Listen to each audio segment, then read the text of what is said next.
உலகம் முழுவதும் திரைப்படங்களுக்கு என மிகப்பெரிய ரசிகர்கள் பட்டாளமே உள்ளது. OTT தளங்களின் வருகையால் படம் பார்ப்பவர்களின் எண்ணிக்கை வளர்பிறை போல நாளுக்கு நாள் வளர்ந்து கொண்டே போகின்றது.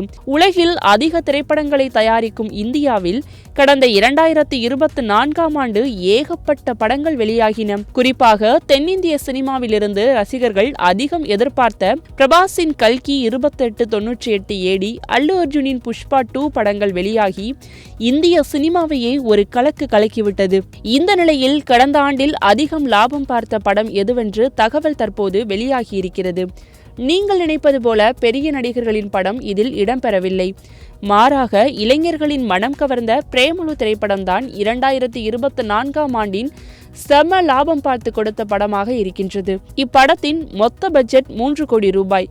பட்ஜெட்டை காட்டிலும் 45 மடங்கு தயாரிப்பாளர்களுக்கு லாபம் சம்பாதித்து கொடுத்திருக்கின்றது. ஒட்டுமொத்தமாக இப்படம் 136 கோடி ரூபாய் வசூல் செய்துள்ளது. புஷ்பா 2 படத்தின் பட்ஜெட் 350 கோடி ரூபாய். இதுவரை இப்படத்தின் பட்ஜெட்டை விட 5 மடங்கு, அதாவது 1800 கோடி ரூபாய் வசூல் செய்துள்ளது. ஸ்ரீ 2 படம் 90 கோடி ரூபாய் பட்ஜெட்டில் எடுக்கப்பட்டு 10 மடங்கு அதிகமாக 875 கோடி ரூபாய் லாபம் சம்பாதித்து கொடுத்திருக்கின்றது.